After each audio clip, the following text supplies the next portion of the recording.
This is a mega India Today exclusive news break. Pakistan-China terror tango is bleeding India. Top military sources reveal a terror plot.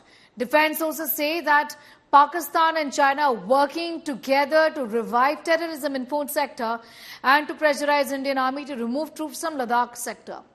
25 to 30 Pakistani terrorists have been hiding in the upper reaches of the Poonch Rajouri sector to launch attacks on our security forces.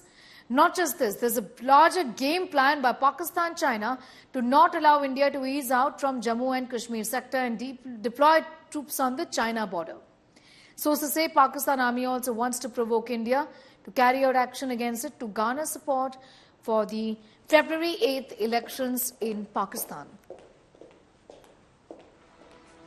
Essentially to cater to their domestic audience in Pakistan, also expecting activity or terror activity in this region to only go up even further. Rajouri, in fact, has newly emerged really as the epicenter of terror activities in this particular region. Details that we have with us is as follows. That 25 to 30 terrorists have infiltrated in the Rajouri sector is what we have picked up from our sources within the military. It appears to be a larger game plan by Pakistan and China to not allow India to ease out from Jammu and Kashmir sector and deploy troops on the China border, where the Chinese aggression is in fact very much on. Sources also say that Pakistan army also wants to provoke India to carry out action against it to garner support for the 8th of February elections.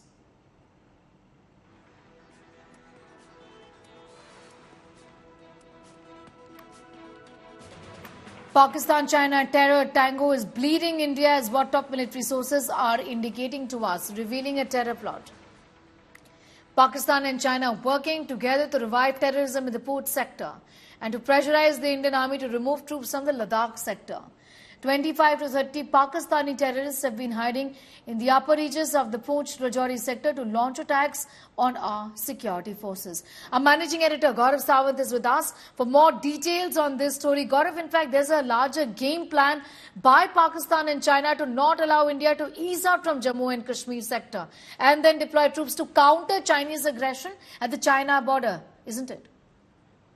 Some of these terror incidents that have taken place, they've taken place in gaps that were created when the uniform force or a large number of troops, a division strength of troops that was deployed south of Pir Panjal in the depth areas, in the hinterland, that was withdrawn when terror was down and relocated to eastern Ladakh in 2020 post-Galwan. That is where India realized that the real threat actually comes from China, and additional forces had to be mobilized to counter China's aggression in 2020. While that plan succeeded and China wasn't able to fulfill its ambition of pushing India back, unfortunately, gaps were created south of Pir Panjal, which were not filled or adequately filled.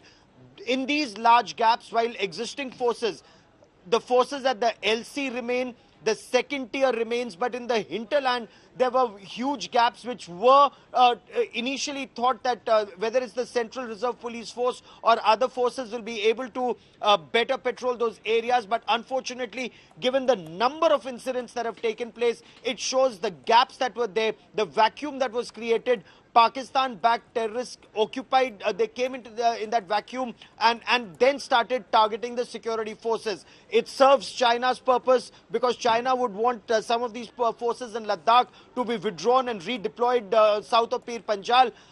That would actually give China an excuse to pull back, point one. Point two, it serves Pakistan's purpose because casualties in India, Pakistan army is able to justify its existence and remain powerful. The only situation here is whether it's for Defense Minister Rajnath Singh or the Union Home Minister Amit Shah, they'll have to put their heads together and realize that how these gaps are to be filled, how more armored personal carriers and armored fighting vehicles are to be given to the troops, and how better synergized operations need to be undertaken, these gaps reduced so that these terrorists do not succeed the next time. Gaurav, I'm going to thank you for the moment for getting us those details and putting that story into perspective, just giving us an overview of the situation in this region as far as the army's action is concerned and heightened terror activity in this region is concerned.